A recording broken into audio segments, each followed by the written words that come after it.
Peace and welcome to the culture here on the Black Star Network. I'm your host, Farajii Muhammad. Thank you so much for tuning in and being a part of the conversation. Folks, we got a lot to talk about. First and foremost, let's talk about the unfortunate and tragic story of an HBCU vice president who committed suicide just a few days ago due to workplace bullying and mental damage by her supervisor, the president of the HBCU.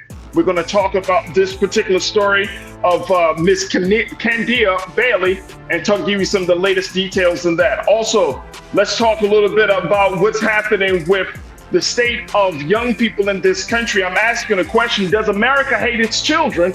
Based on a writer's view of where we are on how we're supporting children in this country compared to other countries. We'll have that conversation. Also, Florida redefines what defamation sounds like, looks like in a new bill.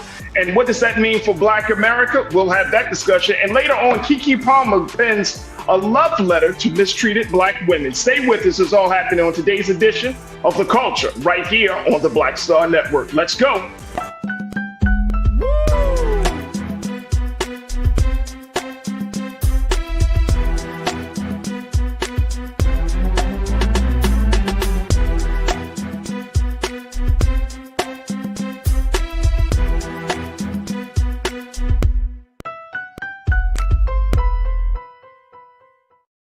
Folks, welcome to the culture here on the Black Star Network. I'm your host, Farajii Muhammad. Thank you so much for tuning in and being a part of the conversation. First and foremost, folks, happy Friday. Thank you so much for tuning in and wanting to jump in as we have all of these discussions about what's going on in Black America. Big shout out to the online culture crew that is gathering. That's right. That's gathering on various platforms. I see the culture crew is on the X platform, formerly known as Twitter. Also, you're on the Facebook platform, on Roland Martin's Facebook platform where we're streaming, and on Roland Martin's YouTube page where we're streaming as well. And folks are checking in all from around the country. I see you, Deidre Hall. Welcome back to the chat. Good to have you once again. Big brother Willie Frazier, looking forward to what you got to say. Cindy D, Pastor Damon Blissett at the Block Church is officially in the chat. The ABX girl, I see you. I see you. Pauline Hurt, Brian Christian, good to connect with you. My sister J-Nell Fields, good to connect with you as well. My man Monkey Confessions, always good to hear from you.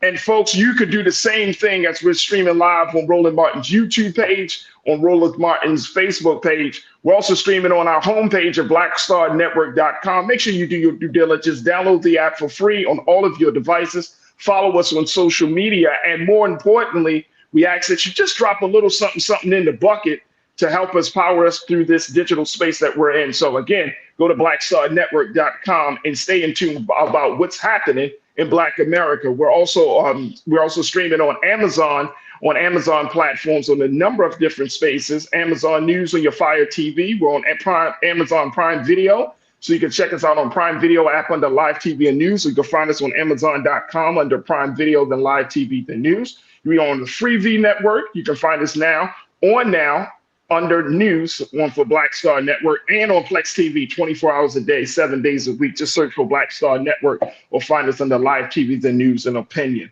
All right, I am very excited because it is Friday, and we got one of our great new contributors that's going to be joining me in a moment. She is an author, she is an educator, she's an administrator, she is a motivational speaker, and I'm certainly happy to have her insight as we have these big discussions today. We're joined now by my sister, Kimberly Morrow. Kim, happy Friday. How you feeling today? Happy Friday. Oh, I'm feeling wonderful. Good, good. This is Dr. King weekend. Wonderful. Yes. As you can see, I'm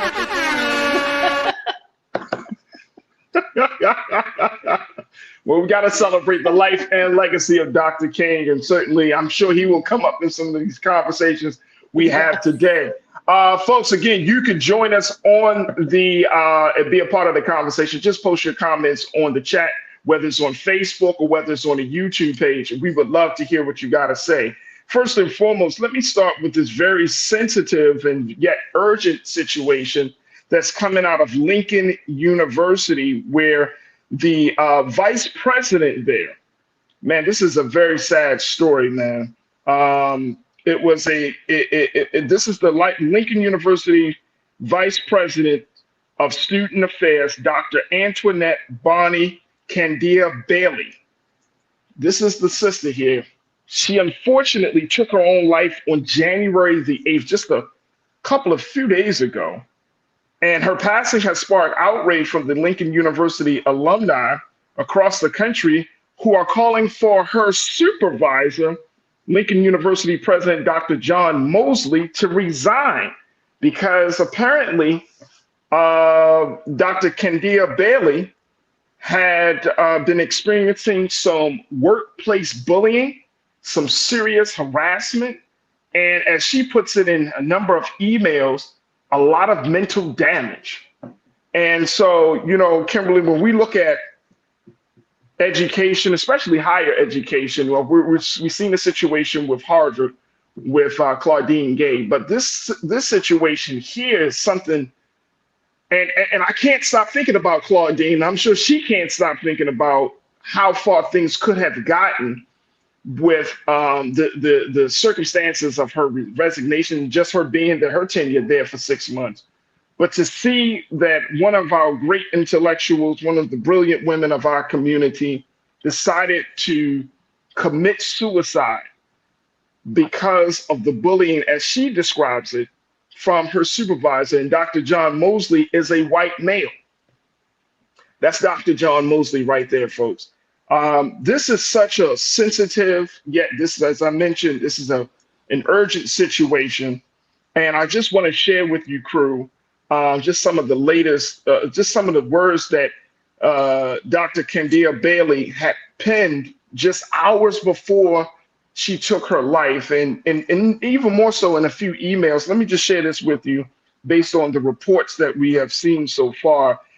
This is coming from KRCG TV, and it shows that new documents written by Candia Bailey, let's put up this first quote, please, Lise, that these documents on the day she took her life outlining University President Dr. John Mosley as causing enough harm and mental damage. Multiple emails obtained by someone close to Candia Bailey and shared with KRCG show she sent emails to Mosley and the Board of Curators outlining her request for Family and Medical Leave, FMLA, and Americans with Disability Act, ADA, state that the relationship between her and Mosley went downhill due to her severe depression and anxiety. Additional emails revealed that when she made complaints about how she was treated to the Board of Curators, the board president wrote a response back to her saying, in part, please be advised, the Board of Curators does not engage in the management of personnel issues for Lincoln University and will not be taking further actions related to this issue. Now, Dr. Candia Bailey also wrote that she was intentionally harassed and bullied, and that after receiving a poor evaluation when she asked for help, Mosley ignored requests, failing to respond to emails, or when face-to-face, danced around the topic. This is a heavy one. This is a heavy one, Kim. Talk to us. What's your initial response? What are your thoughts as we hear this tragic story? And race is certainly a part of it, but we also know it's something that that happens all across this country with workplace bullying, harassment, and it doesn't just have to come from white men, white women. I've heard stories for black men, black women. Matter of fact, one of my colleagues mentioned that there's an actual Facebook page of people, of a community of folks who have experienced workplace bullying to the effect that it has caused a lot of, mental and emotional damage. So what's your take on this?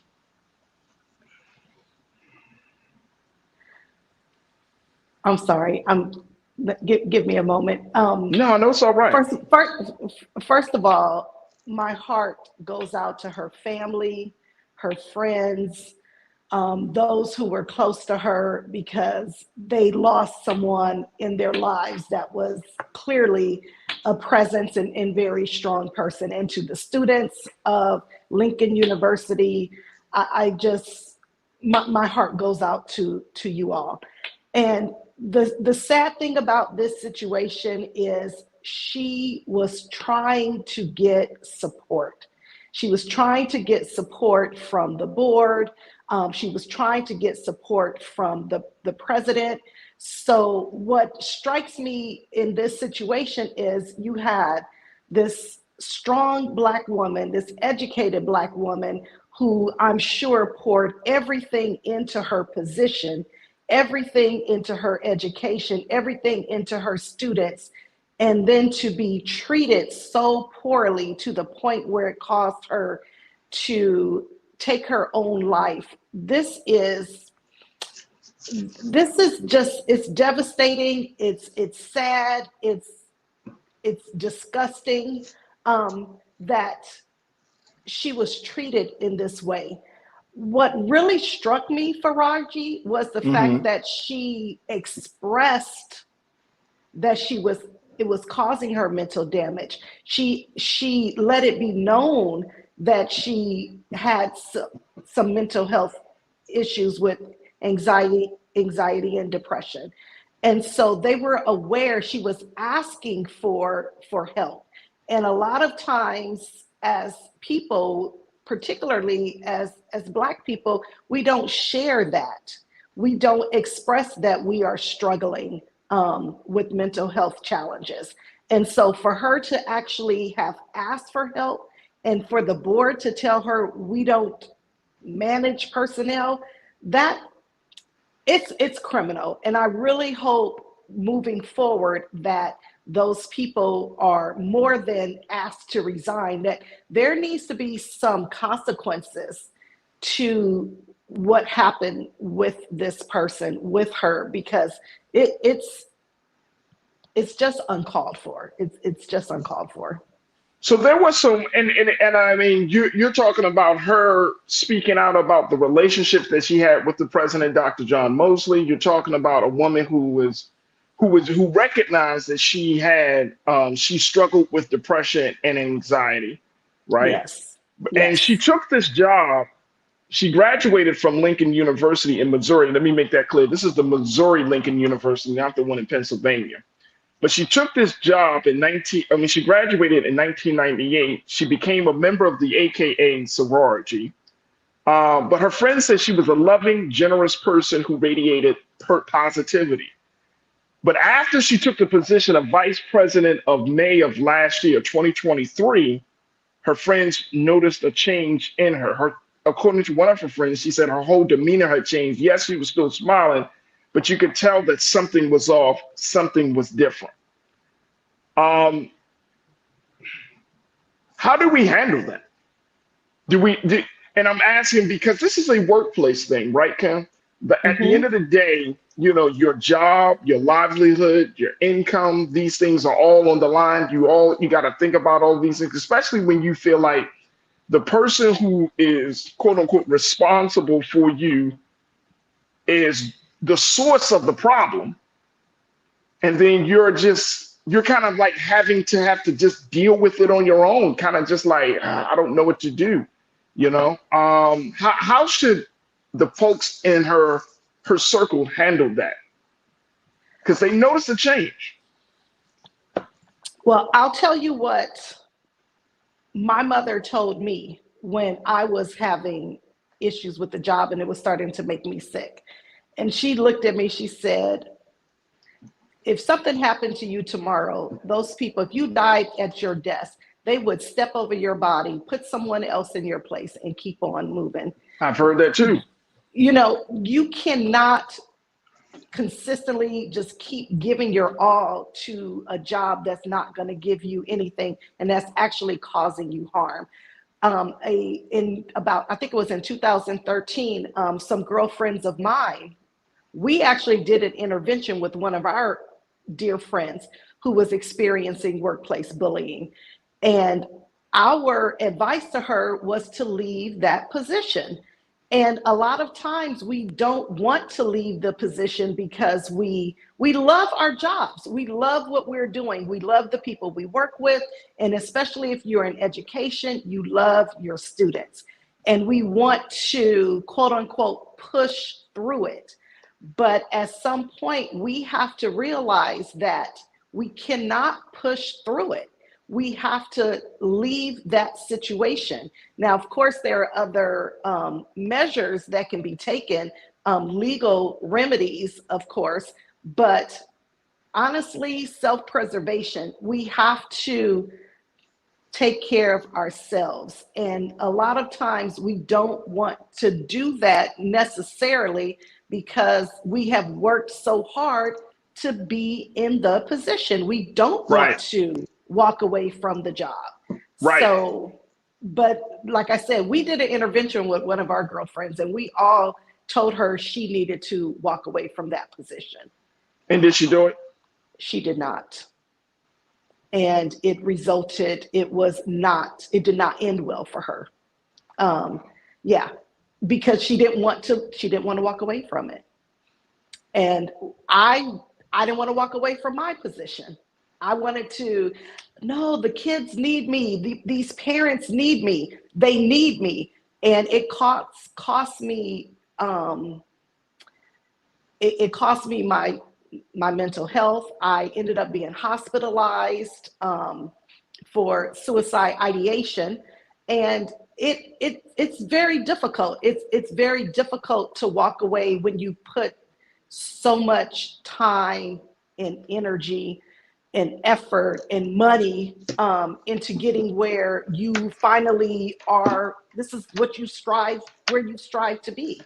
So I would recommend anyone in a workplace bullying position, if you're trying to resolve it on your own, you really have to look at it. What's more important, my job or my life? Because sometimes that's what it comes down to, your job or your life.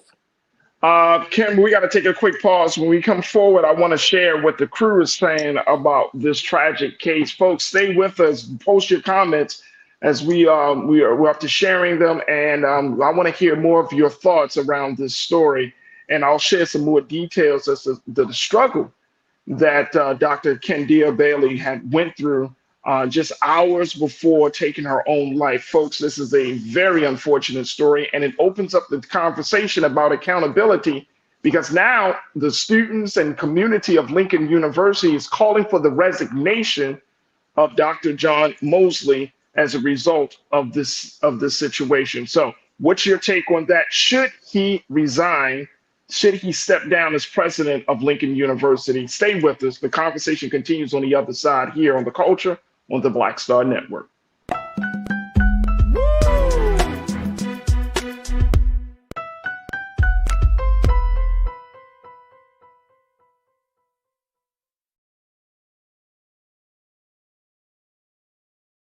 When you talk about blackness and what happens in Black culture, we're about covering these things that matter to us, speaking to our issues and concerns. This is a genuine people-powered movement. There's a lot of stuff that we're not getting. You get it, and you spread the word. We wish to plead our own cause.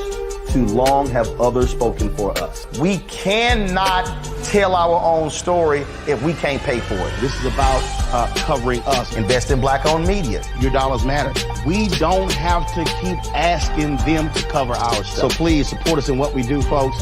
We want to hit 2,000 people, $50 this month, raise $100,000. We're behind 100,000, so we want to hit that. Your money makes this possible.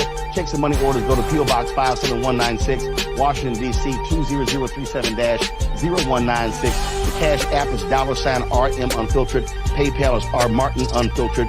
Venmo is RM Unfiltered. Zelle is Roland at RolandSMartin.com.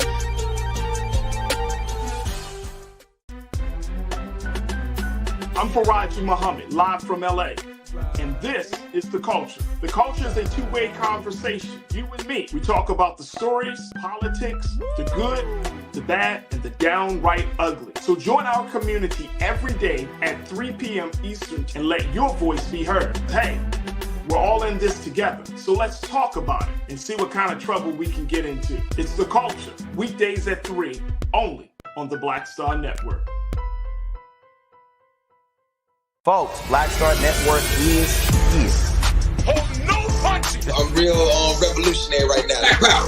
Support this man, Black Media. He makes sure that our stories are told. Thank you for being the voice of Black America, Roland. Stay black. I love y'all. All momentum we have now We have to keep this going. The video looks phenomenal. See, there's a difference between Black Star Network and Black-owned media and something like CNN. You can't be black-owned media and be scared. It's time to be smart. Bring your eyeballs home. You dig?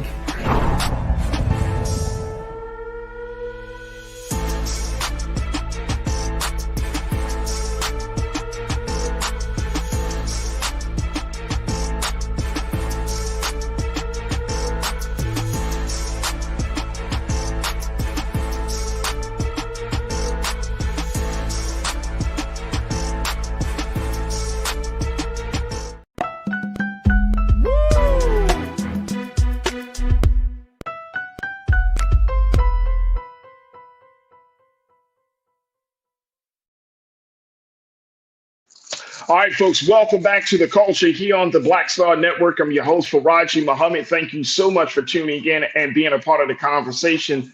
As we're talking about a story that has taken social media by storm, Black Twitter, Facebook. I'm seeing so many folks on social media kind of pushing this story out to the forefront. So we wanted to do our part here on Black Star Network to make sure that this story, Dr. Keke Palmer, doesn't go unnoticed. This is a woman. I want to put up her picture. There she is right there. She served as Lincoln University in Missouri. She was the vice president of student affairs, Dr. Antoinette Bonnie Keke Palmer. She committed suicide on January the 8th as a result of workplace bullying and mental damage that she felt was imposed upon by her direct supervisor, Dr. John Mosley, who serves as the university's president. Now, students and members of the Lincoln University community is calling for the resignation of Dr. Mosley, since he was the one that's responsible, according to Dr. Keke Palmer, where she said she was intentionally harassed and bullied by the university president. And even though she had put out this cry for help, this call for help, sent emails to the board of curators, and she tried to warn and try to let people know what was going on, it seemed like not only did Dr. Mosley turn a blind eye to her depression, her anxiety, her concerns, the board of curators turned a blind eye to her. And then at the same time, like her friends, they felt like something was happening, but they could not get to the bottom of it. And so, of course, there's a tremendous amount of guilt that her friends are feeling, saying that I could have maybe stepped in and done something. I'm wondering, from your vantage point as not just an educator, teacher in the classroom, but as an administrator, you have started your own school, you're a principal. And something like this, how when you're talking about this in a school space, higher education learning space, what is generally the proper procedures, the protocol for handling when there are personnel differences, when there are issues like this that could potentially be very, very harmful and deadly? How is that generally handled from your vantage point, Kimberly? I don't think it's handled very well in a lot of spaces. Honestly, it wasn't handled well in my space. A lot of times, this is the sad part. When you do share that you have some anxiety, some depression, you are really seen as you can't handle your job then. And it's not seen as, oh, we want to support you, we want to make sure you get help. Now, sometimes they may, oh, okay, if you go ahead and take some time, something like that. But behind closed doors, that's not the conversations that they're having. I've been in those administrative rooms where those are not the conversations. Then it becomes, oh, they can't really handle their job. So, which is one of the main reasons why when I was having issues, because I'd been in the room when they had those conversations, when they talked about the other principals that had shared. That's why when it happened to me, I was not going to share what was really going on, because I already saw how you treated others. And I was not going to allow that to happen to me. So it was always, I had other illnesses that were more acceptable. I thought I was having a heart attack, or, I was having, other issues that were looked upon as okay issues, as opposed to anxiety and depression. They didn't find out about that until I had been hospitalized, and it had to come up. But I don't believe that schools are equipped to handle it with their staff. Now, with students, it's different. With students, they handle it different with students. But with staff, I don't, they're not equipped to handle it with staff, or they choose not to, whatever verbiage we want to use here. I want to go back to that board. That board, not only should that president be forced to resign, that entire board should be called to resign. There needs to be a complete overhaul at Lincoln University, and every other university needs to take notice as to what the consequences can be, and that they need to put a plan in place as to how to deal with their staff when their staff has these issues. And Kimberly, that's my next question. With students and faculty, friends and family, and the larger community of Lincoln University calling for the resignation of Dr. Mosley, do they have a case? Do they have a leg to stand on in this case? Because I would assume that trying to quote unquote prove bullying would be very, very hard, since it could be a lot of face-to-face interaction. We don't know yet, and this had, well, at least this information I couldn't come across. If there were, Dr. Candia Bailey said that she had sent some emails to Dr. Mosley and he didn't respond to her about, the circumstances of their relationship, the nature of their relationship. But in terms of proving that this was an issue, I'm wondering, do they have a case to stand on? Do students, do you feel like there's something enough as evidence to remove him from the position and to essentially hold him accountable for the death of another person? That's a good question, and of course we don't know that. But for him, he knows what he did or what he did not do, and so for sensitivity's sake, he should probably either put out a statement, maybe he takes a leave of absence. I don't know. He should definitely do something, showing up and acting as though that tragedy didn't occur, calling for a reevaluation of how they treat employees who have shared that they have anxiety and depression. Anything, something has to be done. Something has to be done. And if she shared in an email that she had anxiety and depression and he did not respond, there are ways to see if he received the email. There are read receipts. So there is a way to find out what did he know and when did he know it. And there should definitely be some type of investigation should take place at that school. Oh yeah, absolutely. That's the least. Let me share what some of the crew is saying. And folks, y'all can post your comments on Roland Martin's Facebook page and Roland Martin's YouTube page, and we'll try to get to as many of your comments as possible. But Lori, you checked in. Lori Parks, you said this is one of the many reasons why the teachers are quitting their jobs all across this country, not only with type of circumstances, but there are others to why they are quitting and being burnt out.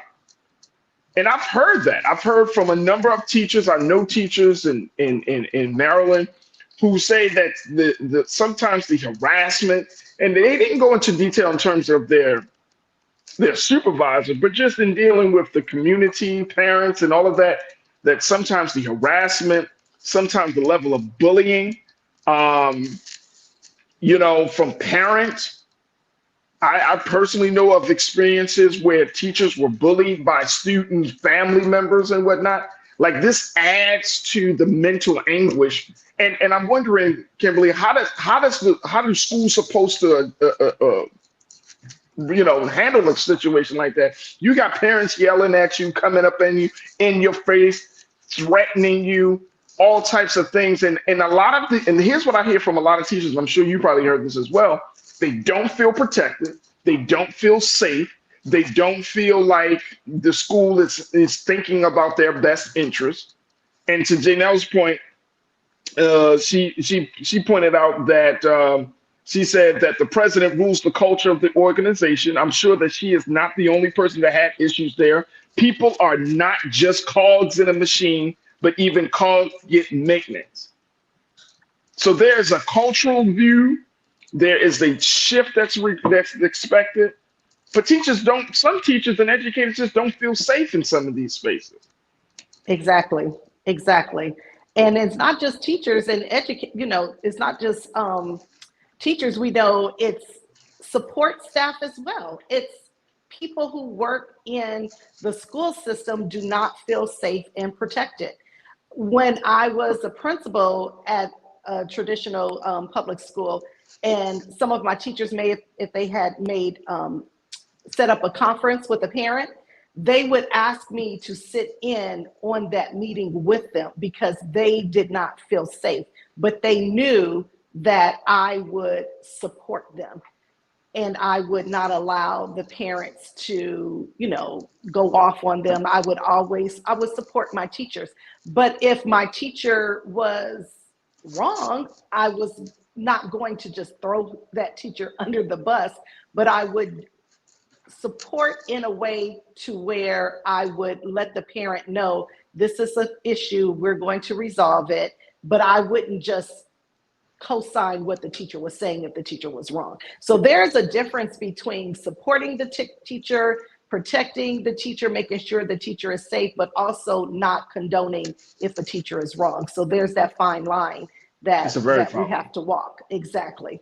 It's a very fine line. And I hope that justice takes place.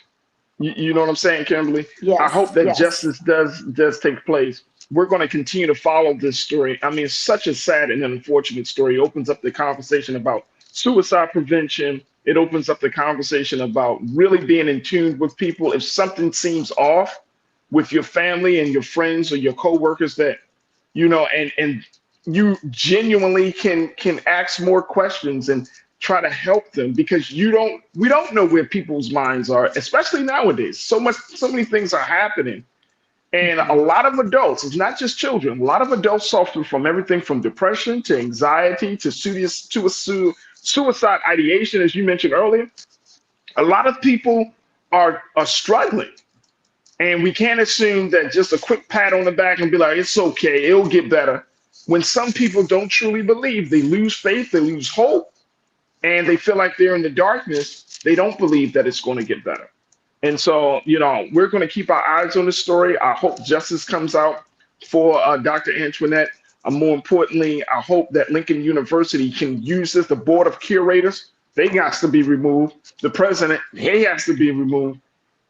Even though it's one teacher, one professor, one personnel member, the fact is that if it's one too many, especially when somebody sends you emails and they're talking to people and the whole nine, and everyone turns a blind eye.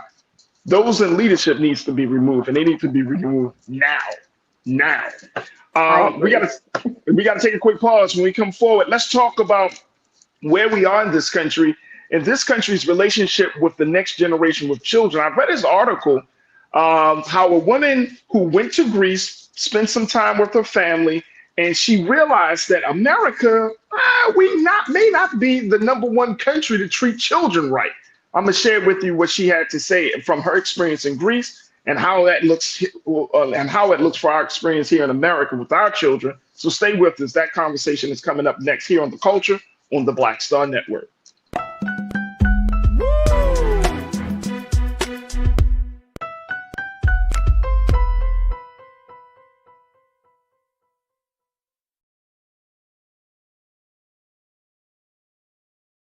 Pull up a chair, take your seat.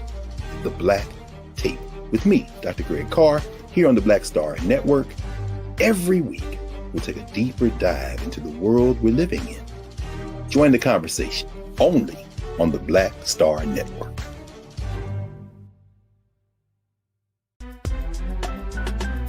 I'm Farajii Muhammad, live from LA. And this is The Culture. The Culture is a two-way conversation. You and me. We talk about the stories, politics, the good, the bad, and the downright ugly. So join our community every day at 3 p.m. Eastern and let your voice be heard. Hey, we're all in this together. So let's talk about it and see what kind of trouble we can get into. It's The Culture. Weekdays at 3, only on the Black Star Network. When you talk about blackness and what happens in black culture, we're about covering these things that matter to us, speaking to our issues and concerns. This is a genuine people-powered movement. There's a lot of stuff that we're not getting. You get it, and you spread the word. We wish to plead our own cause. Too long have others spoken for us. We cannot tell our own story if we can't pay for it. This is about covering us. Invest in black-owned media. Your dollars matter. We don't have to keep asking them to cover our stuff. So please support us in what we do, folks. We want to hit 2,000 people, $50 this month, raise $100,000. We're behind 100,000, so we want to hit that. Y'all money makes this possible. Check some money orders. Go to P.O. Box 57196, Washington, D.C. 20037-0196. The Cash App is $RM Unfiltered. PayPal is R Martin Unfiltered. Venmo is RM Unfiltered. Zelle is Roland at RolandSMartin.com. Folks, Black Star Network is here. I'm real revolutionary right now. Support this man, Black Media. He makes sure that our stories are told. Thank you for being the voice of Black America, Roland. Stay black. I love y'all. All momentum we have now, we have to keep this going. The video looks phenomenal. See, this difference between Black Star Network and black-owned media and something like CNN. You can't be black-owned media and be scared. It's time to be smart. Bring your eyeballs home. You dig?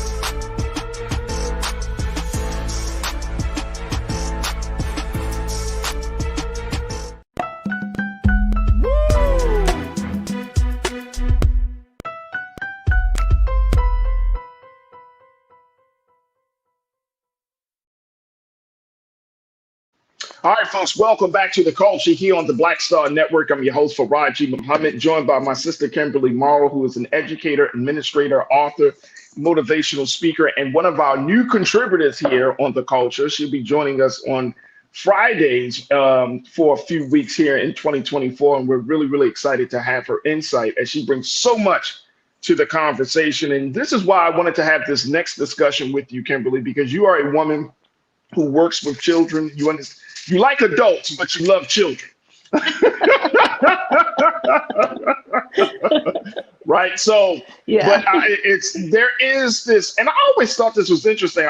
I saw this article last night and I started reading it and I was like, you know what? We need to talk about this because this is an article about the idea. Does America truly support love the children? Do we love children in this country? So I'm asking that question. Does America hate its children? And here's why. This article written by Lydia Kessling, she talks about her experience of going to Greece, spending time with her family there. And she says she was struck by a public attitude toward children that she seldom encounters in America. And that attitude is one of unequivocal support for children. And she said that, and she talks about that how in America, we socialize our children to see strangers not as helpers, but as threats. She said that we worried parents scour the Nextdoor app for loiterers and miscreants. Neighbors routinely call the police when parents let their children go outside. And she said, when kids aren't being treated as endangered, they're often viewed as a nuisance. She said, how many articles have I read about whether children should be allowed on airplanes or at weddings or in restaurants? She also said this. Let me post this other quote here. Let's go to the quote one, please, Lise. Thank you. She said that every country has a share of adults who pose a threat to children, but the difference in how America treats its kids goes far beyond the "it takes a village" attitude that prevails in countries like Greece. She said virtually every other industrialized nation provides more government aid for their children than America does. She goes on to say, of the 38 countries that belong to the leading Western Trade Alliance, the US ranks number 32 in spending on early childhood. I'm gonna stop there. Kim, because I need your take on this. Do you get a sense as an educator, as one who loves children and likes adults, do you get a sense that we just don't have the best view of children in this country compared to other countries around the world? Yes, and let me just further that. So I've told you before, I'm a history teacher. That's right. That's the subject that I taught. And this is a conversation I would talk to my students about. In this country, we have a history of children were our workers. Up until 1938, there wasn't even a child labor law. And so children were expected to work. They were expected to work on a farm. They were expected to work. So She really, talks about that. Yep. right. So really, in this country of America, we have a history with treating our children as laborers, as commodities. And so, and I would tell my students, listen, in the quote unquote old days, if you couldn't contribute to the household, you were seen as a liability. So this is who we have been as a country. So when I hear it asked as a question, it's like, duh, this is what we're based on. This is what we're built on. But how did that happen though? How did we get to that place though, Ken? How did we get to a place where we hate our own seeds and our own offspring, right? Especially when we propagate that America, the future, the children are the future. You know, the great song, the great Whitney Houston said that the children are the future, and we sometimes promote that. But to your point, you're absolutely right that some of the policies and just the overall current attitudes and culture, we're not seeing the future as bright, right? And I'm just talking about. This is not just about the Black children or white children, but I just see it in people's faces. People are really annoyed. People, like my children, people always say, oh, your children are so well behaved. And I wonder to myself, like, well, my child is, we feed them 3 times a day and they go to the bathroom and, you know what I mean? It's like, they're not pets, they're human beings, right? And it's like, if your child is not well behaved, if your child is being a child, it's frowned upon. If your child is being silly, people in the supermarkets just, oh man, something needs to be done to that miscreant right there. It's really, really frowned upon. And I'm thinking to myself, when did this happen? Before you were born, before I was born, back in the 1800s, back in the 1700s. So it's just carried on. My parents came of the belief children should be seen and not heard. And so you have a good faction of the population that would like to go back to that period of time. There was a song out many years ago, or TV show, Children Are People Too. And my father would say, no, they're not. My father is 83 or 84 years old now. And he still has that belief, children are not people. So this is not so when I look at an article like that and I go, you're just now realizing that? That's my take on it. You're just realizing that? This is just what it has been in this country. And I would teach my students about that. I would have them pull up articles, show them where children were working in the factories. They had to work on the farm. They weren't expected to be in school all year round because they had to work on the farm. So I feel like in this country, we're actually trying to move backwards. So when I hear people say, let's go back to the old days, that's what you want to go back to, where children have to work. And they're even lowering the age that children can work. You read about that. And Yeah. so it's as though they want to go back to this time period where children were laborers. And so That's when you interesting. say, why does America hate its children? When did it love its children? Like, that's what I want to know. As a whole, I'm not talking about pockets, and I'm not talking about some people. I'm talking about as a whole. Yeah. When did America love its children? I want to know when. Do you feel like, hey, Kimberly, do you feel like that is the attitude that Black folks in this country carry on? I mean, you talked about your father, but I'm just saying, do you feel like that's still the prevalent attitude for Black America, that we essentially don't see children as people, as another independent, critical thinking, mass of existence? I don't want to speak for all Black people, because I know you're not, but I'm just saying, you're an educator, so we are not a monolith. We're not a monolith. But I will say, it has been my experience, and I have seen and heard those things more so from our community, where we favor corporal punishment. They need to be whipped, et cetera, et cetera. So in my opinion, I do see that happens a lot more in our community, probably because the way we were raised. Like I said, I don't think I'm that old, but I guess if my father is 83 and my mother would be in her mid 70s, maybe I am that old. But that is maybe I am that old. But that is that was our reality. That was our reality. That was our reality. Hey, Lise, could you pull up quote number 4? Because I want to speak directly to what Kimberly has spoken to. This is something that I did not know. Thank you, Lise. She said, check this out. In the same article, folks, the U.S., if y'all didn't know, the U.S. is the only member of the United Nations that hasn't ratified the UN Convention on the Rights of the Child, which includes the right to be free from violence and labor exploitation. The leading cause of death for American children and teens is gun violence. And as we know, the labor issues of children in this country. And so she brings it up, which is why we brought up this question, all of which raises the question, why does America hate its children? We still have and see, when people talk about progress, and I've been doing some reading, Kimberly, and I'm going to say this, and then we got to take a quick pause, but I've been doing some reading, looking at other countries, and it's sad. Crew, if y'all have not read on some of the progressive thinking and policies that other countries have, whether it's in Europe or some other parts of the world, it is truly, truly sad that America can boast talk about American exceptionalism. We could talk about we're number one.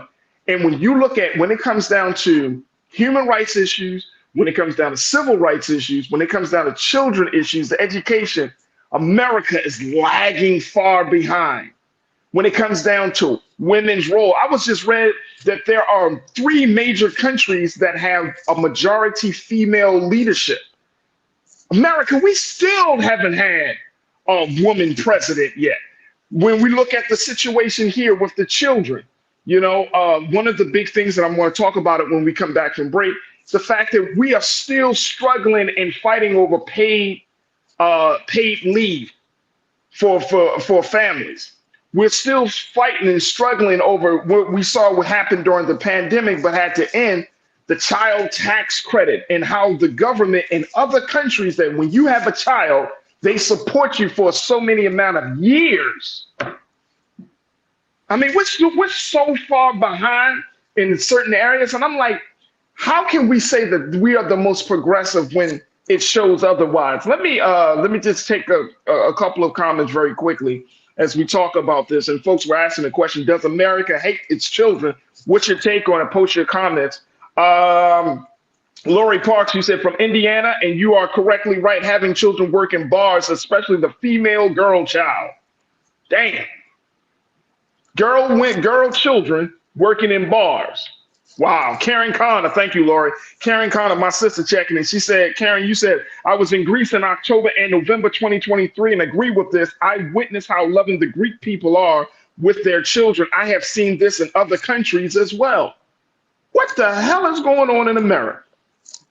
Robin Welch, thank you, Karen. You said where I live, the age used to be 16 before you could work. Now it's 14.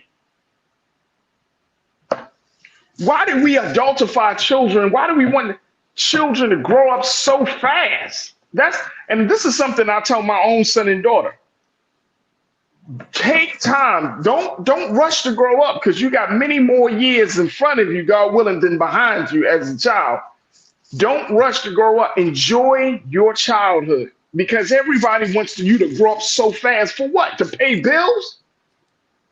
To take on responsibilities of the household? To be stressed out by 35? Right. What are we encouraging our children to do? And we always tell them, I hear our people, Kimberly, and I'm sure you heard it in school settings and in communities. You need to grow up. You need to be a man. Right. You're telling 5-year-olds, 10-year-olds, and girls and boys, they need to grow up, need to be an adult. For what? It's like we're angry at them. It's like we're seriously angry at our children. The crazier part is that we're responsible for bringing them into the world. Right. And back in the old. Okay, yeah, go ahead, Kimberly. You want to say something, or you want me to? I don't want you to lose your thought. No, I'll keep it. You'll keep it? Okay. All right. We're going to take a quick pause. When we come forward, let's continue the conversation on the other side. Does America hate its children? Joining us also is going to be another educator, dynamic sister, our sister Corinna Denise. She's going to be joining us. I want to hear what she has to say about this. And of course, we'll continue to take your comments. So post your comments on Roland Martin's Facebook and YouTube page. And stay with us, folks. You just tuned into The Culture here on the Black Star Network.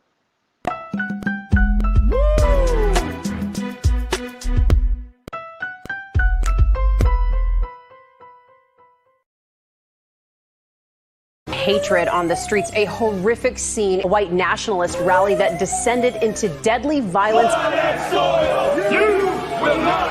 White people are losing their damn minds. As an angry pro-Trump mob storms the U.S. Capitol, we've seen shootings. We're about to see the rise of what I call white minority resistance. We have seen white folks in this country who simply cannot tolerate black folks voting. I think what we're seeing is the inevitable result of violent denial. This is part of American history. Every time that people of color have made progress, whether real or symbolic, there has been what Carol Anderson at Emory University calls white rage as a backlash. This is the rise of the Proud Boys and the Boogaloo Boys. America, there's going to be more of this. Here's all the Proud Boys, guys. This country is getting increasingly racist in its behaviors and its attitudes because of the fear of white people. The fear that they're taking our jobs, they're taking our resources, they're taking our women. This is white fear.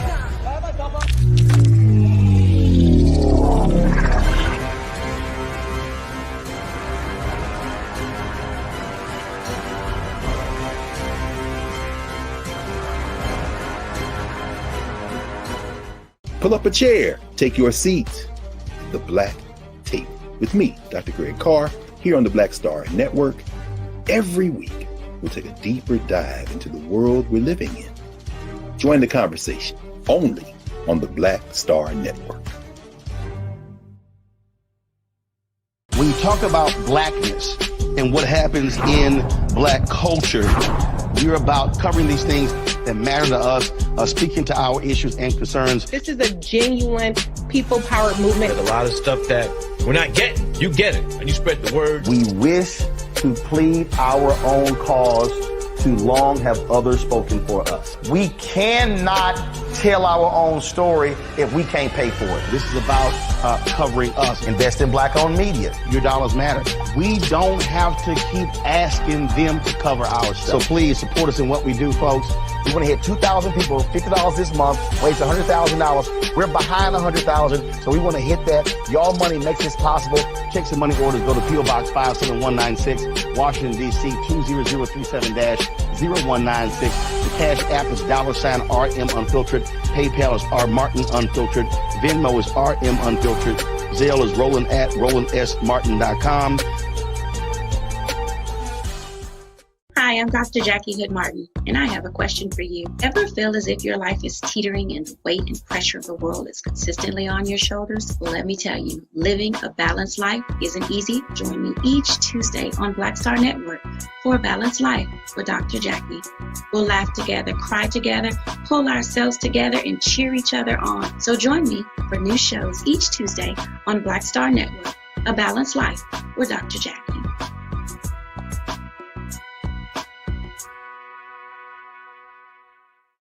Don't you think it's time to get wealthy? I'm Deborah Owens, America's Wealth Coach, and my new show on the Black Star Network focuses on the things your financial advisor or bank isn't telling you. So watch Get Wealthy on the Black Star Network.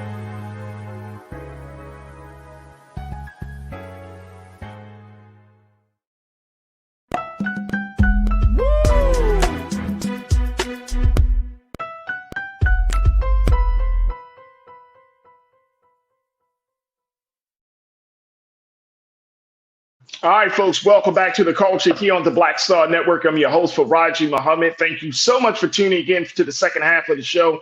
Happy Friday, and I hope that you are doing well, and I appreciate you for tuning in. And you can participate in these conversations today as we are streaming on Roland Martin's YouTube page and Roland Martin's Facebook page. And just join us into the chat as to be a part of our online culture crew for the day. And we'll try to get to as many of your comments as possible as we have these conversations. Now, we're also streaming on our website at blackstarnetwork.com. Make sure you do your due diligence, download the app for free, follow us on social media at Black Star Network. But more importantly, we're asking for your financial support to be investors and stakeholders in this movement as we are embarking upon carving out a new space for Black content and Black conversation like no other. So again, go to our website at blackstarnetwork.com, and we thank you for your support. Now, we've been having a conversation, folks, about children and its relationship to America based upon a recent article that I came across where the writer of the article says she went to Greece and found that Greece, their attitude, their public attitude, their policies are more amendable and more loving and caring to children, only for her to return back here to America and found out that we are still years behind making progress in making children feel safe and supported. And so we've been talking about this larger question: does America hate its children? And I've been checking in with my sister, Kimberly Morrow, who is an educator, administrator. She's a school principal. She's also a book author as well as a motivational speaker. And we're also joined by my other sister, Corinna Denise, who is a college advisor and a political strategist as well. And Corinna's always bringing it, especially when she comes on. It's always Fire Fridays with Corinna. I'm just letting you know. Happy Friday, folks. It's always Fire Fridays when Corinna comes on, Kimberly. So you are part of the fire today, but we're having this conversation. Corinna, just thinking about this relationship that we have in this country, thinking about policy, thinking about culture and attitude, do you feel like America hates its children at this point? Hate is such a strong word. I don't know if I want to say hate, but I think there definitely is some dislike. It just makes me think of, what my mom would say to me, what my grandmother would say to her when she was growing up, children are to be seen and not heard. Damn, everybody's been told that. What the hell is going on in the Black people homes, man? Damn. People's conversation. Wait a minute, hold on, Corinna. Do we need to have like a therapy session or something? Because how come we got 3 Black folks, none of us grew up under the same household. We all been told, shut the hell up. Damn. Yeah. Crew, we can't keep telling our children to shut the hell up. Like, no, this is damaging. This is really a problem. I think a lot of it too, Farajii, is that in order for children to learn, something like respect, let's just say that, right? It also has to be demonstrated. The way that we talk to them. Now, I'm not saying they don't need discipline, But how do we speak to our children, right? Where we're trying to get the lesson that we're trying to implement, and for them to in turn, follow said lesson. So, we're not always speaking to them in a manner demonstrating respect. And I'm just giving my purview, especially as an educator, where sometimes it can get into that, that in a way where we're basically talking at them instead of to them, and making sure that they have a listening ear. Like, just to give an example, let's say maybe they need to do their homework, right? Instead of just telling them like, look, you better do this homework, get it done. Maybe sometimes give them a choice where they see they can't move away from doing the homework. Like, okay, it's time to do homework. Would you like to do it at your desk in your room, or would you like to do it at the kitchen table, right? So they know like they have a choice, but they're not getting out of the homework. But I think that children are to be seen and not heard. There are appropriate times for that, but then sometimes, we're not making them privy to things that they should know, or breaking it down in a manner in which they should understand. I do think children need to have some boundaries stuff in public, right? There's right. You got kids who are just off the chain, but not everything is actually in the parents' control. There are instances where that could happen. But I don't know if I want to say hate. I mean, I think it depends on how we view it, but I do think we need to make a conscious effort how we're speaking to kids, because children, in many retrospects, especially younger children, they're innocent. So they're like sponges, right? They're going to mimic things that we see or things that we do. And, more often than not, I know on yesterday's show, some of the conversation was about that pole dancing, right? And what's appropriate for kids. But it's like, if they see us mimicking adult-like behavior, right in their purview, they're going to think that's normal and go ahead and do it too. But, so I think and I agree with you about that. But I mean, I think there's a strong dislike. I think I need a little bit more before I go to hate. But I think we definitely need to work on demonstrating what respect looks like in order for kids to act respectfully. And I don't think we always do that as adults, because it sometimes just comes across as a reprimand, like, you're going to do this because I said so, rather than explaining that doesn't work. Why it's beneficial for them to do it. You know what I mean? Hey, let me just tell you, as a dad of a 10-year-old and a 4-year-old, who tell me through their facial expressions, man, you better get the F out of here with that mess. Certain things just doesn't work. Like, you can't just be like, just do what I say. I remember growing up under those rules. And, I didn't want to piss off my parents. I didn't want to piss off my dad. So, of course, I did it. But at the end of the day, it left a little bitterness in my mouth. You know what I mean? Like, it made me feel a certain way. Like, you don't want me to ask questions. You don't want me to get a better understanding. And I think that that's part of the issue, especially when you're talking about as a parent to a child. Like, is the issue to just tell them what to do, or is the issue to try to explain so they can understand why you decided to punish them, or why are you telling them to do a certain thing? So that way they can they can connect the dots for themselves. Because when you're not around as a parent, and they have to rely on their own thinking on how to handle themselves, whether they're with their friends or when they're out there in the streets, then you want them to be able to connect the dots. Like, I shouldn't do this because this is going to be the potential consequence, right? And I think you brought up a good point, Farajii. Like, basically that, are we explaining in a way where they understand, you did, this was wrong, and this is why you're being punished, or this is the consequence, or this is why I want you to do A, B, C, D, E, F, G, right? Are we always explaining? Sometimes we're just saying, no, you need to do it because I said so. And then in turn, the child doesn't understand why the parent is instructing them to do this, right? Because, and a lot of times I think, it's out of love that we discipline our kids. Hopefully, most of us. Hopefully, yeah, but I was saying hopefully. But at the same time, and there's going to be a time where they do try you. Okay. So I'm not saying you're supposed to let them off the hook for that. But what I am saying is that, yes, initially we do need to explain so that they understand, so that they have the will to want to do the right thing, or to do the things that you're asking them to do. And here's the thing, Kimberly, and we got to take a quick pause after this. But here's the thing. I think a lot of that is due to lazy parenting. I think that we want to approach parenting, because we gotta, look, to being as a parent in today's time, we understand that there are a lot of complexities and challenges, but lazy parenting. We don't want to take the time to really invest in some way, shape, or form in talking to our children, building that relationship, exposing our thought process to them. We're just like, you just do what just say what, just follow. Now, I teach my son, I try to explain to him my rationale behind making certain decisions. But then I also try to tell him, like, look, son, if there's ever an emergency, you're just going to have to listen. Like, take me on my word.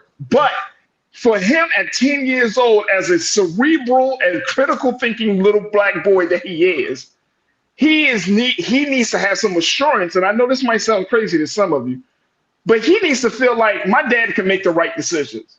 And so that is a challenge for some parents, because you're trying to force them to have faith and trust in your decision making. Because guess what? I think we all know children watch you. They watch everything you do. So if stuff is not happening, if the household is not operating at an optimal level, then guess what they're looking at? Like, damn, dad ain't or mom ain't paid the bill. like they're looking at, like, how are you making decisions? Talk to me, Kimberly. Well, I don't like the term lazy parenting. I think it's a lot of time parenting comes from you parent how you were parented. And I don't necessarily believe that they're trying to be lazy parents. I think they're parenting the way they were parented, or sometimes the opposite of how they were parented. But you're right, it does take work, and it does take a lot of work to actually be able to sit and discuss and explain to your child why you're having those expectations of them. And for many of us, that is just not how we were raised. My mother would say, you don't get to ask me why. Yep. And I remember those. She would frequently tell us, I will tell you what I want you to think. Don't now, let me ask you a question. Oh, wait, Kimberly, look, I'm gonna ask you this question, and I don't want you to, because I'm gonna just ask you this question. The way you are now in your life, do you agree with that thinking and rationale? The way my parents raised me? Yes, and that statement, like, don't question me. Because I'm teaching, like, if we're asking our children to be critical thinkers, we're asking our children to be inquisitive. We're telling them it's okay to ask questions. Like, I even tell my son, you can even go to God and ask questions in the right spirit. So nobody is above asking questions, in my view, right? But do you agree with that now?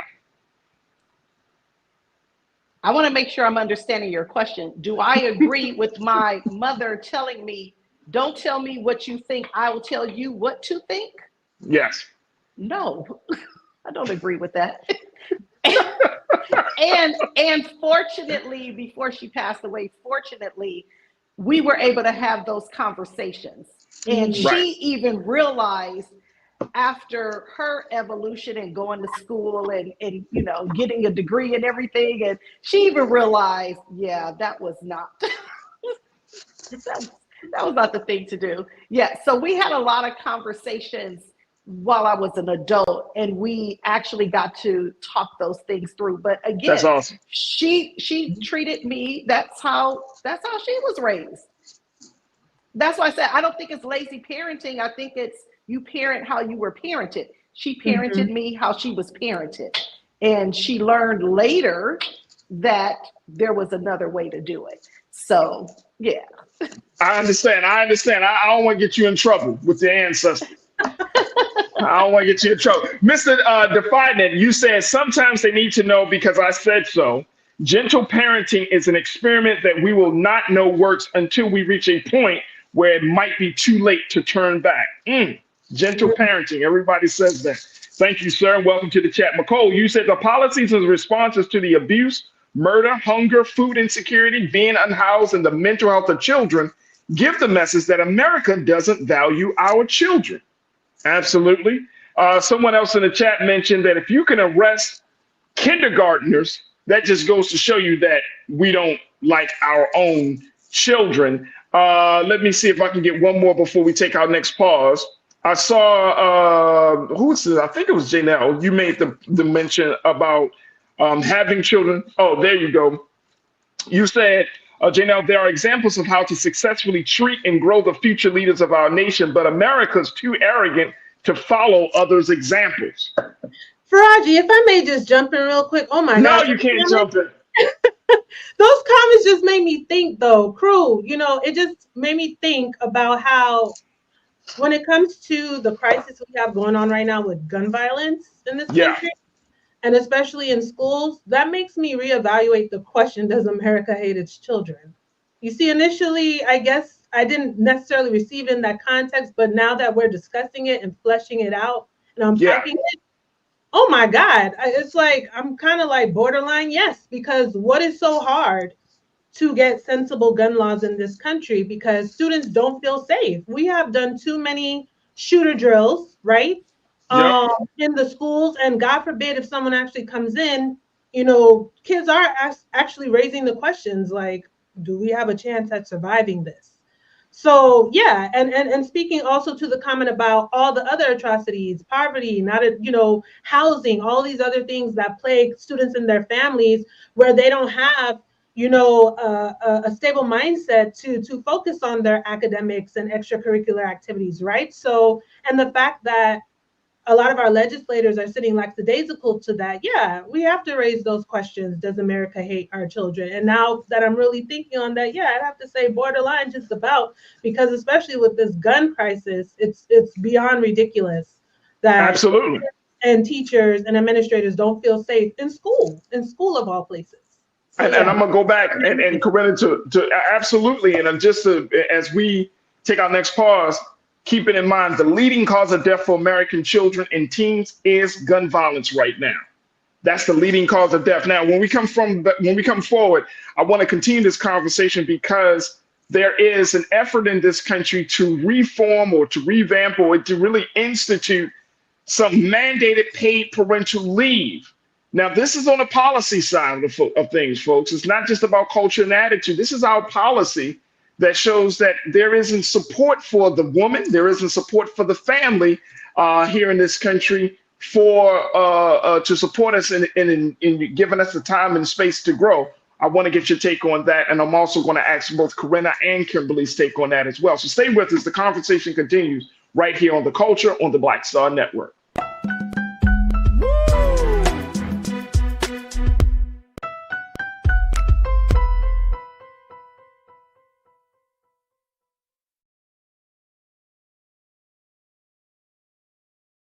Pull up a chair, take your seat. The Black Tape with me, Dr. Greg Carr, here on the Black Star Network. Every week, we'll take a deeper dive into the world we're living in. Join the conversation only on the Black Star Network.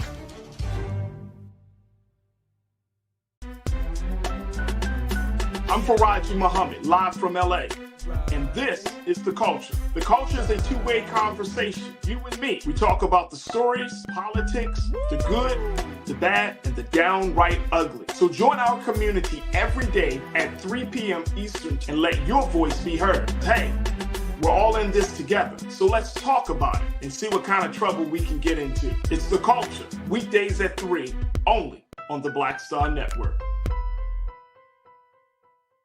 When you talk about blackness and what happens in black culture, we're about covering these things that matter to us, speaking to our issues and concerns. This is a genuine people-powered movement. There's a lot of stuff that we're not getting. You get it, and you spread the word. We wish to plead our own cause.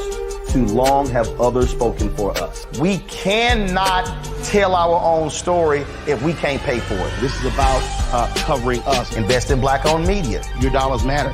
We don't have to keep asking them to cover our stuff. So please support us in what we do, folks. We want to hit 2,000 people, $50 this month, waits $100,000. We're behind 100,000, so we want to hit that. Y'all money makes this possible. Check some money orders. Go to P.O. Box 57196, Washington, D.C. 20037-0196. The Cash App is $RM Unfiltered. PayPal is R Martin Unfiltered. Venmo is RM Unfiltered. Zelle is Roland at RolandSMartin.com. Folks, Black Star Network is here. I'm real revolutionary right now. Support this man, Black Media. He makes sure that our stories are told. Thank you for being the voice of Black America, Roland. Stay black. I love y'all. All momentum we have now, we have to keep this going. The video looks phenomenal. See, there's a difference between Black Star Network and Black-owned media and something like CNN. You can't be Black-owned media and be scared. It's time to be smart. Bring your eyeballs home. You dig?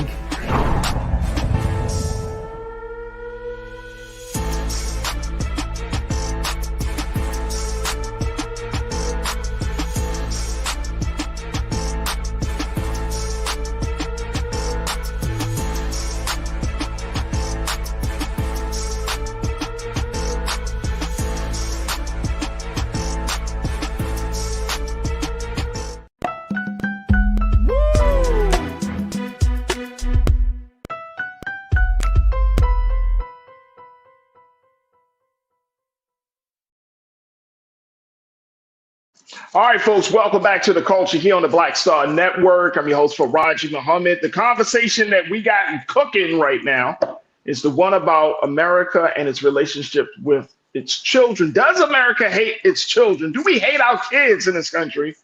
I'm talking to my sisters, Kimberly Morrow, who is an author, who is an administrator, educator. She's a professional speaker as well. She's talking about all types of things in the context of both schools and in the community. So we welcome Kimberly for being a part of this conversation. Also, we're checking in with Corinna Denise, a college admissions advisor. She is also a political strategist.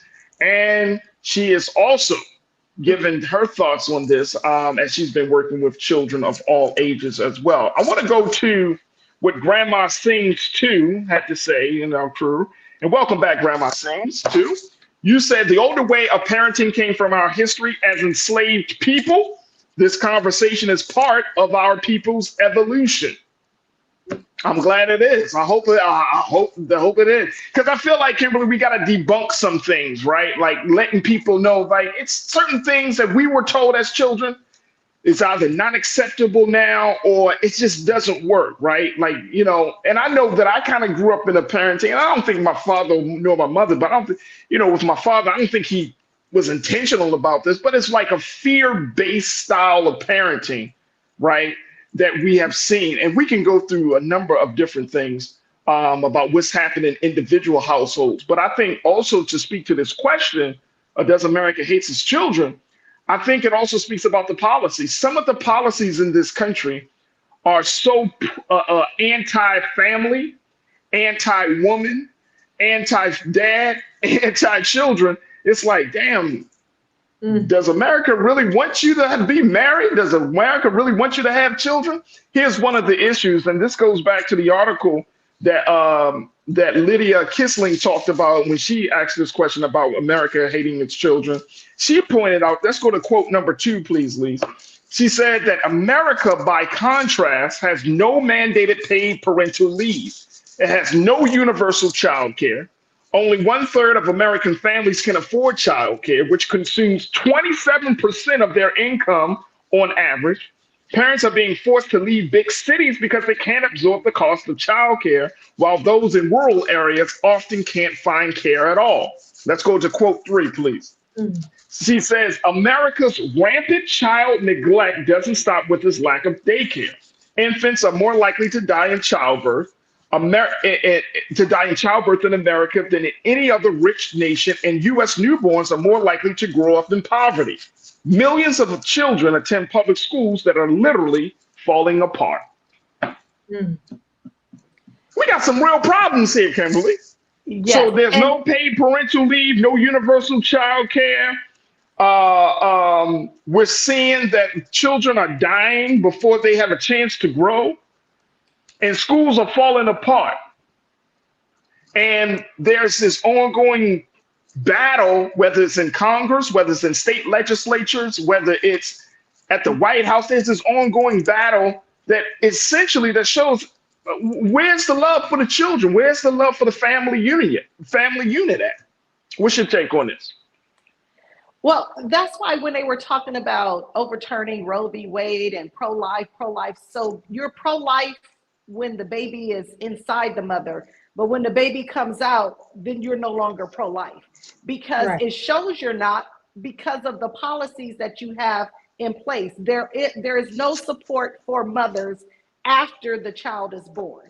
After the child is born, everything that she said in the article, high daycare costs, high medical costs. It's as though they don't want to help the parent once the child is born. And it's interesting because in an article in 2022, a few Republicans had said that they are going to have to start doing better when it comes to supporting parents outside of the pregnancy. Wait, and this is here comes the bullshit. Right. Can we say that? Yes, and this was in 2022. I'm going to give you a quote here. It Yes, says, ma'am. we have to start thinking in terms of some of these things now that Roe has been overturned, to be more supportive of families and mothers. That was Senator Charles Grassley, Iowa. This is what he told to Axios. But where's the legislation? What have they done? And that was in 2022, and we are now January 2024, and we're still having this conversation. So I hear what Coretta said. She didn't like the term, why does America hate children? That's so strong. But my question in the beginning was, when has America loved children? Well, you know what? I now that we're, like I said, now that we're really unpacking this, it really made me rethink, the question. And you know what? I think for context here, I think it's very important that we define America. Who is America? Because that can change depending on the room, depending on the conversation. And I will just define America right now for my point of view. If we're defining it based on who's the majority in that legislature right now, they want to strip, food SNAP programs, school lunch, you name it, right? They're taking away, banning history, taking away books, kids are now holding a phone more often, right? Or a tablet rather than picking up a book and reading it, right? So yeah, I feel you, Kimberly, on that. When has America ever loved our children? Like, I think we should reframe the question.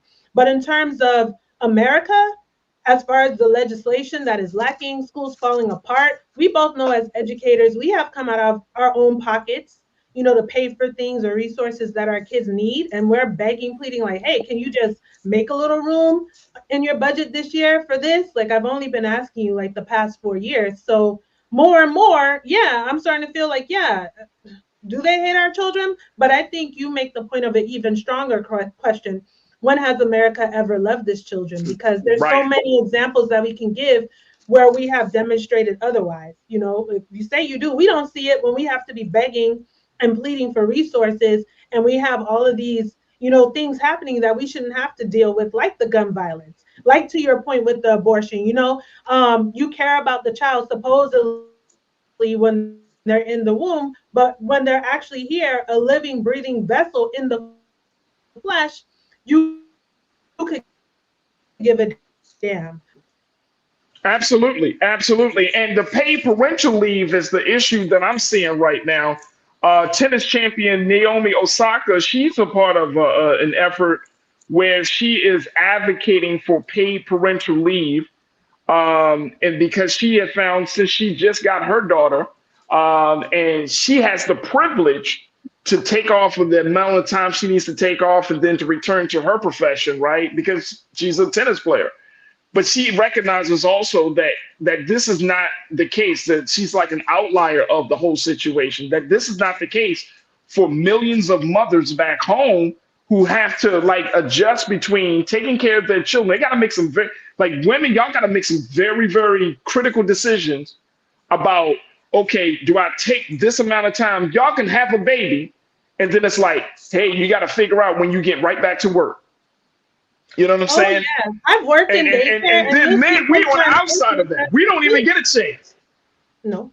We don't even get a chance. There are countries, again, I'm going back to what I said earlier. There are countries in this globe that allow both mothers and fathers to take time to get adjusted to the new addition to their families, or to the, whether it's talking about a child being born, whether you're talking about somebody dying in the family, they give you allowances and they give you the time and the space to grieve. In this country, it's just like, keep the hell moving on. And it's sad. It's very, very sad. Nick, I'm gonna bring your stuff up here, Nick, because you said something, but I disagree with you. Let me say something. Nick, you said you all speak as if you know what's good for individual households. You are not the voice nor the authority to make such assertions backed with loud statements. The men are the leaders of the house. Okay, Nick, Mr. Nick Hawkins,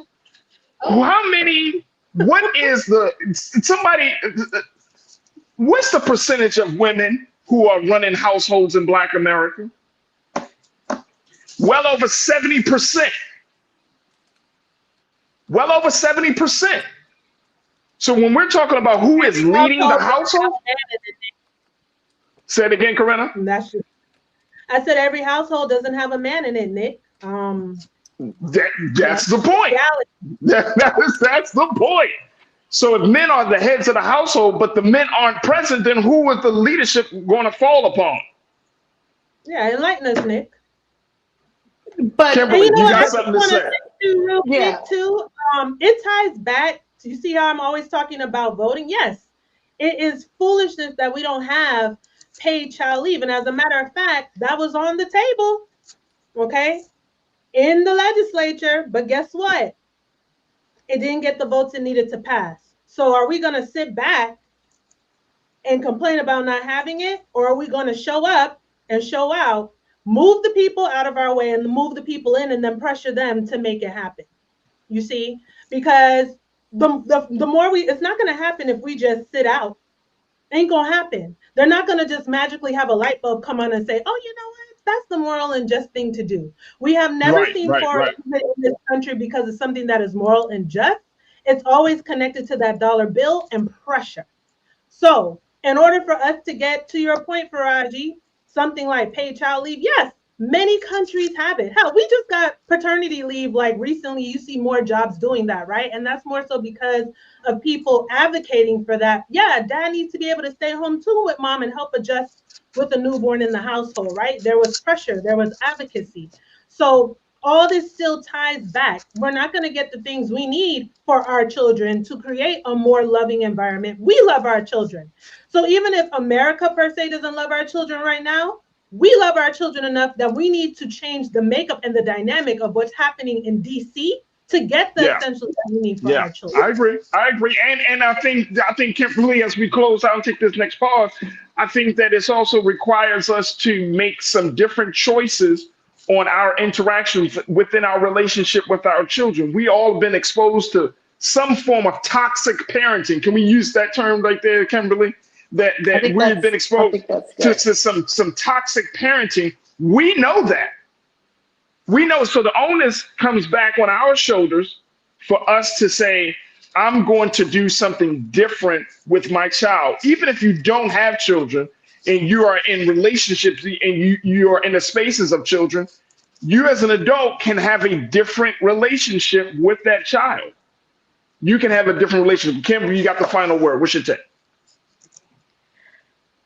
I didn't really understand Nick's point. So maybe he could clarify it. We don't speak for all people. We're just speaking the fact that we should have parental and family leave, especially. He's saying that he's saying that we're essentially speaking without authority, as if, but you don't need authority. We're part of the culture. We're part of a community of people. And even though Corinna might not have children, doesn't mean that as an educator, as one who's a part of the community, her say still has significance and weight. It doesn't. I don't understand this. People say, "Oh, well, y'all not the decision makers." Who the hell cares? We got something to say. Exactly, and we're sharing our thoughts. And the reality is, when a woman has a child, she does need time off from work. I am a woman. I have had 2 children. I've birthed 2 children. I did need time off for work. That's the reality. So that's my final word on that subject. And you need time off from work. You should get paid for time off for work. You should be supported for time off for work. You need to, if the states need to have childcare, here's the one thing I've seen. I've seen this time and time again. And Kimberly and Corinna, y'all probably seen the same thing. For example, teachers got to be at school sometimes at 7:30 in the morning, 7:45, 8 o'clock in the morning. But if a single mother is a teacher of 2 or 3 children, even one child, what does a single mother who's a teacher supposed to do with her child that time in the morning? Yes, let me speak on that. Please let me speak on that. So my first year teaching, I was a single mother. We started at 7 a.m. So I had to be at work at 6:30, and I had to figure out a childcare situation that opened their doors at 6 a.m. And so that was very difficult, and I had to pay for her childcare as well. So when we talk about these things, we are speaking from a place of either personal experience, or this is our experience as educators, as people who are in this community. So what we say does have value. So yes, I had to be at work at 7 a.m. And how did you do that? Just very quick. Now you got me interested and curious. How did you manage? So you dropped her off at 6 in the morning? I had to drop her off at the daycare at 6 in the morning. So I was able to find a daycare that opened up early, that opened at 6 in the morning. And then, but there were a number of times, I'm not even going to lie, there were a number of times that I was late because trying to, get her to daycare and get to school. I was very fortunate my first year teaching. I had this principal who I explained the situation and he understood, and the students, God bless their hearts, they would be in class sitting in their seats starting the assignment, because I would leave the assignment on the board the night before. They would start the assignment, and I had this hater teacher next door who told security that I was always late.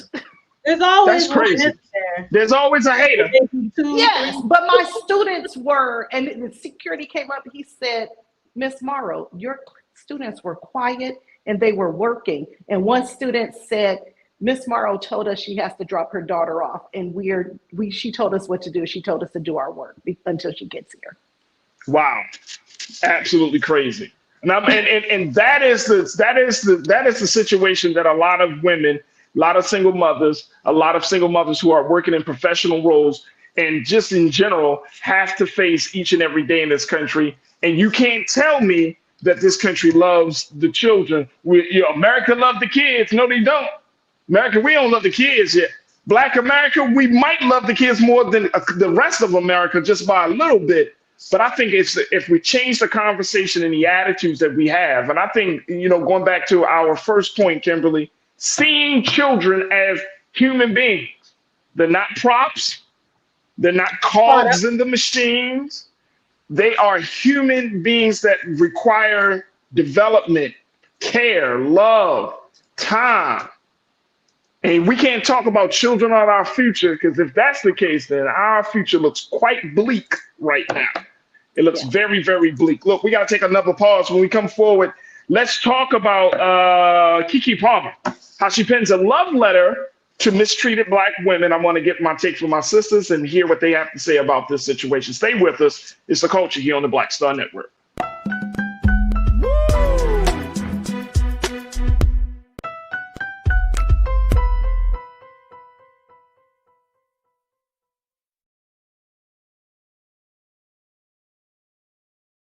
Black Star Network is here.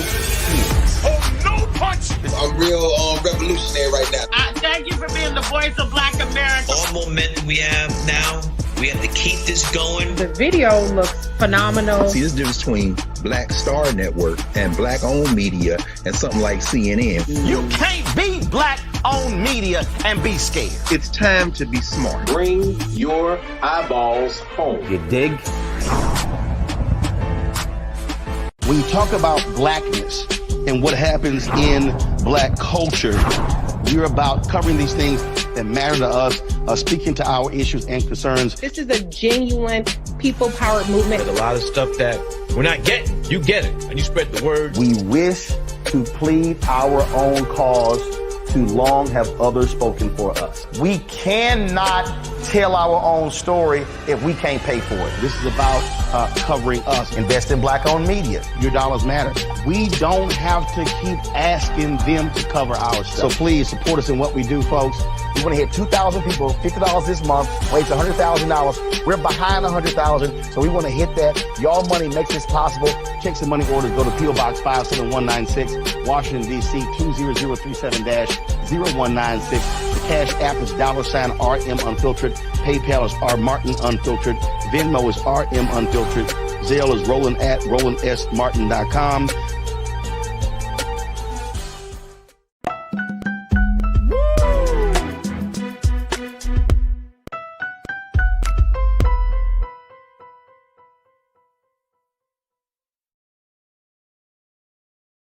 All right, folks, welcome back to The Culture here on the Black Star Network. I'm your host, Farajii Muhammad, joined by Corinna Denise and my sister, Kimberly Morrow.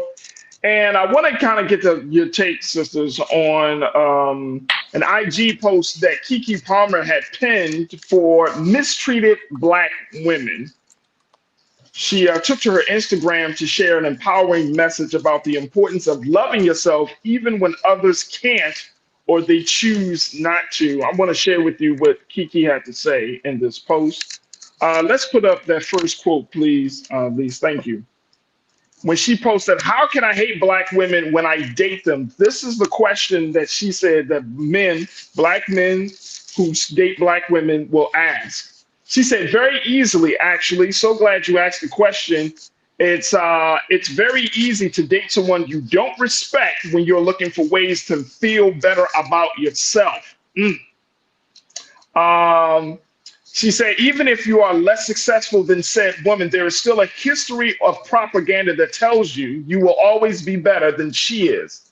This is based off of racial oppression and gender oppression. You may think you have created a win-win scenario for yourself to finally be better than someone. This is when the one-sided competition begins. Wow. Wow. This is something. Now, we know that Keke Palmer, multi-hyphenated, she is an actress, she's a producer, she's a singer, she's doing all of these things, but her love life has been very, very rocky, especially when her baby's father, Mr. Darius Jackson, went on social media a few months ago and he tried to embarrass her by talking about the dress she wore to an Usher concert and saying, "You're a mom, though." And how that opened the door for a lot of people to chime in. Now she's at a point in her relationship with Darius Jackson where she had to get a temporary restraining order after documents were leaked alleging that he had been physically abusive to her on several occasions. She was also temporarily granted sole custody of their child, Leo Aldriton, their 10-month-old son. So now she's looking to take the power back and to say to other mistreated Black women, love yourself, care for yourself, think about yourself, and don't let them try to diminish your life. Corinna, what do you make of this? This is interesting to get from Keke Palmer, and not the fact that it's interesting because it's her, but it's just like we really are in a time and place where, as she said, and I like how she said it, there is really a war between the genders, between men and women. And if we take it, even bringing it to home, between Black men and Black women, there is some real oppression, there's some real pain, there's a lot of tyranny, there's just a lot of heartbreak. What's your take on this? I think, too, with Keke, I think she has revealed more in a very objective way of what she has experienced and is sharing her experience, especially penning this and speaking to us, right? Other Black women. And I appreciate that she raised the point that just because you're dating a Black woman doesn't mean you don't hate her or have some sort of, something against her, right? We see that happen in a lot of different situations, not just this, which she's speaking to. But I think she's trying to magnify the causes of that, right? Like why, even though we're in this relationship together, right, that you would still decide to mistreat me. And she points it out in the letter, right? Because of our history of racial oppression, particularly, let's just say in this country, right? But yeah, I appreciate that she's bringing an awareness. I'm surprised how open that she's been. I feel like, again, she is speaking very directly to us and sharing a lot of her experience, right, from an objective point of view. But yeah, it does happen. It kind of makes me think similarly to sometimes even with, you know, a white person, how they're like, well, how can I be racist? I have Black friends, you know, and you don't necessarily recognize some of the microaggressions or the mistreatment necessarily define just because I'm with you, it means that I'm not going to mistreat you or disrespect you. So I think she wanted to magnify that because I'm sure there was some feedback, you know, like, hey, you're in this same racial relationship. Why, you know, do you feel like you're being mistreated? So I definitely think there was a motivating factor there for her to pen that letter and to specifically point out that, hey, just because, you know, you're with a Black woman doesn't mean that you won't treat her. Oh, absolutely, absolutely, and I think Kimberly, that it speaks volumes that, you know, I'm seeing a lot more women kind of becoming more publicly assertive about who they are and not allowing quote unquote men to define who they are anymore. We're in a very interesting space, but I'm concerned though, Kimberly. I'm very concerned that the conflict between the sexes has gotten so white hot at this point. This is like, it's like, do we even want to come together to try to be in some type of mutual agreement, some type of mutual respect? I mean, this situation with Keke and her baby father went from bad to worse. But there are a lot of relationships out there like that. And I think she brings up this point that just because you date somebody, it doesn't necessarily mean you respect them. What's your take? I agree with her. I've been in that situation, but I want to bring it to how can we move past that. So when I was a classroom teacher, and I had Black male students who had an immediate disdain for me. They just did not like me, and it was nothing that I did. What I learned very early on is they were projecting how they felt about the woman in their life, their mothers. And so when I realized that, and I was able to communicate with them and help them understand that they had some, you know, some issues there, and we were able to get to a different place. And so I think a lot of times as women, so we have these sons, we really have to be careful how, especially as single mothers of sons, we have to be careful how we're speaking to our sons, because that is going to carry over into their relationships, because they're going to see Black women as the enemy. Because their mother talked down to them, cursed them out, belittled them, whatever the case may be. And I actually, I had that experience with my male students. You had that experience with your male student that what was the details? Oh, did I cut out or something? No, you're good. You're good. Go ahead. Yeah. So I would have male students that immediately had disdain for me. They did not like me. And it wasn't anything that I was doing, but as I would begin to talk to them, what I realized is they saw me as a Black woman who was like their mother. So I'm just another Black woman, their mother is a Black woman.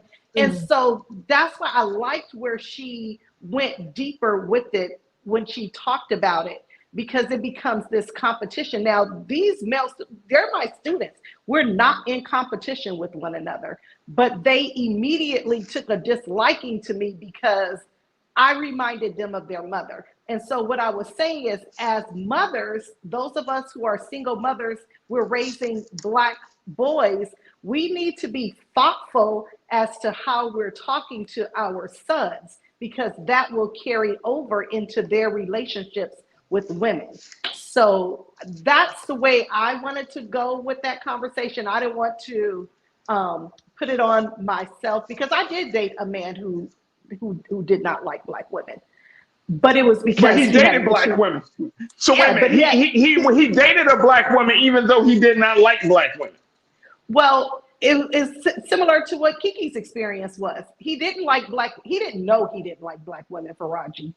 he thought he loved Black women, but the way he treated Black women, it was in response to he did not have a good relationship with his mother. And so we were another version of his mother. And so that's why I'm saying, as an educator, I strongly urge mothers who are single mothers, you are raising a Black son, be thoughtful of how you are talking to him, because those things carry over into their relationships with women. They may be dating Black women. They think they love Black women, but at the root, they don't.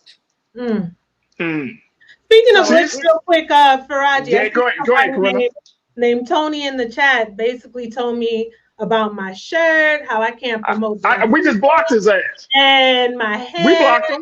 All right, look, let me tell y'all something. Y'all ain't coming on his show. Hold on, let me just tell y'all something. Tony, no, we're not playing that game. Don't have relaxer. I really love my kinks and curls. But you know, that's a conversation right there of hating on Black women. Like, why? You know, why? But see, that's the thing. That's the thing that Keke was getting to, and Tony's ass is gone. He blocked, so we're not taking that, because I don't care what y'all say. We're not having that type of disrespectful comments in the chat here. And any of the crew members, man, y'all block his ass. That's just what it is. That's how we having these conversations, because we can't grow like this. If we want to continue to hold women down, if we want to continue to crap on men that are striving to grow out and to grow into a better understanding of themselves and understanding of women, then I can't deal with misogyny. I can't deal with this patriarchal bullshit that we hear from dudes like, man, what about it? Like, man, shut the hell up, bro. Because we have done so much damage. We have done so much damage. And to your point, Kimberly, if you are that damaged and that broken as a man, you need to be dealt with. You see what I'm saying? Like, there's no way. And what Keke was talking about is a deep down self-hatred, because there's no way in the world you can tell me you love Black women and you beat on a Black woman or you cuss a Black woman out, but I love the sisters. Or I got a daughter. That doesn't mean nothing. To me, that doesn't mean anything. That means that you putting your daughter's future at risk. That's what that's telling me, because you as a man have not been reprogrammed in your understanding of who you are and who she is. You see what I'm saying? But I get it. Like, we as men, we have to go through these things. The unfortunate part about it is that we leave a trail of tears from women because of the foolishness, the madness, and all of the trauma that we have experienced, right? And sometimes some of us have experienced trauma at the hands of Black women and Black girls, and that leads us into our adult life. So there's a lot of complexities to the situation. But to get back to the point about what Keke was saying, is that if you don't have, it's so damaging, and this is the concern I have, Corinna, it's so damaging to this point now where we can't even have conversations. We can't even talk about this without misogyny, like that, without trauma. And yeah. And if we can't have these conversations with each other, like how we have in this space, which in many ways I find it to be sacred, because we can have certain conversations on here, unlike in other places in mainstream media, then where do we have the conversations? You know, and then we're just so quick to go into defense mode and make such disparaging comments, right? Instead of taking the time to listen and to understand. So that's true. Absolutely. And I think that for a person like Keke, as we close out, for a person like Keke to have the platform, she's a Golden Globe winner as well. I have forgot to mention that she just recently won the Golden Globe Award. So we got to mention that. I mean, this is the thing. And I'm seeing a trend, and we've been talking about it. We can talk about it with Simone Biles' husband, Jonathan Owens. We talk about it with Jonathan Majors. We talk about it with Darius Jackson. We're seeing this growing sentiment among young Black males that say, no, I'm the man, so you're supposed to listen and respect me at all costs, without having space for a woman to say, wait a minute, hold up. we're supposed to be partners in this process. We're supposed to be in this thing together, and you just want to take over with no vision. See, that's the thing. You know what, That's Farajii? the I thing. think No that's the vision. problem right there. We got a lot of grown boys. I'm gonna just say it, rather than men. Oh yeah. You know, that's a conversation for another day. That's all. And Go ahead, Kimberly. and that's exactly what I was saying. You have boys who have been damaged, and now they're trying to take on these adult relationships, and they haven't healed. They don't even know they're damaged in some cases, but they need to heal before they start embarking on a relationship with a woman, because she's ready for a grown man, not a boy. And unfortunately, like Corinna said, we do have a lot of that. We have a lot of men who haven't healed. Absolutely. And Sister Debbie, you brought it up at this point. Sister Debbie, thank you so much for checking in. You said the woman carried the bulk of the responsibility of taking care of the children and the home. So brothers, don't be mad at her if she's tired and of doing all this, plus work a job too. I'm just saying. Come on, Sister Debbie, talk to her. Mm-hmm. See what I'm saying?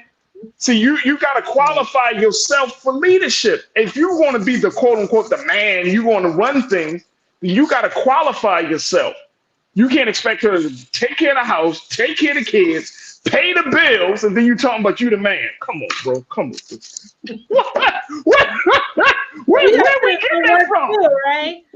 And you know, all like a match what we're bringing to the table. It's really not that. And then you talking about what you bring, and then you want to be like, what you bring to man, shut the hell up, bro. Like you got to qualify yourself. Look, that's the only way, y'all sisters, y'all know it. Y'all will not respect a man if he doesn't qualify himself to be respected and to lead.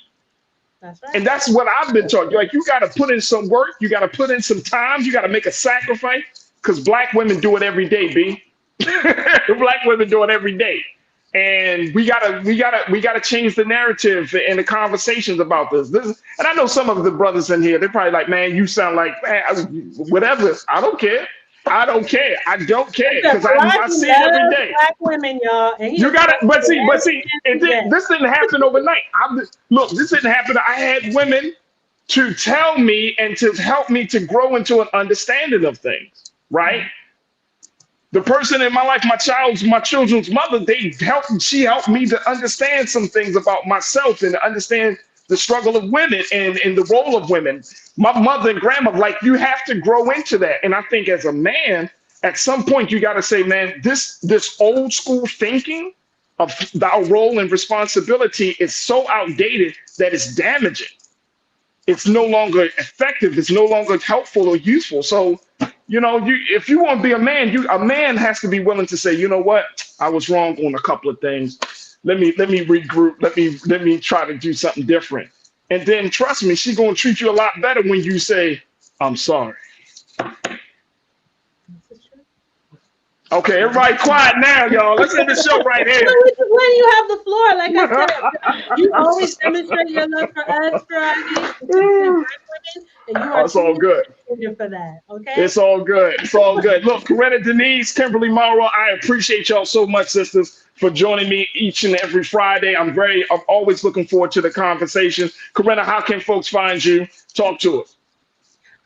Feel free to follow me at Ren_Ren84 on IG. And I always want to throw in the scholarship plug. Get paid to go to college. We are sharing information and wealth of knowledge how to get scholarships. There it is right there. Make sure y'all follow Ren on social media. She always doing something, posting something. She be coming up with pictures that some of y'all say, oh, she look like this, but then she posts a picture. You're like, damn, Corinna, where you? Right? Where you coming? Oh, damn. There it is. Kimberly, talk to us. How can people follow you and your work? You can follow me on Instagram at Kimberly A. Morrow. Okay, I'm just getting started on this, so you know. Oh my God! Bear with me. Kimberly, we're gonna need you to step up in 2024. I got to step up my game on IG. I do. Or you can go to my website, kimamorrow.com. Absolutely. There it is, man. Dynamic sisters doing some great work, working in the spaces of education and empowerment for our peoples. Kimberly Morrow, thank you. Corinna, Denise, thank you for being so good for the culture. God willing, we'll see each other next week. Have a great weekend. And you too. Have a great weekend. All right, folks, that's going to do it for us. We got to head on out. But I truly appreciate each and every one of you for being a part of the conversation. Big shout out to the X crew. Big shout out to the Facebook crew. And, of course, big shout out to the YouTube crew. And we're going to just continue to have these discussions. Look, we got a long weekend. Dr. King is going to be celebrated.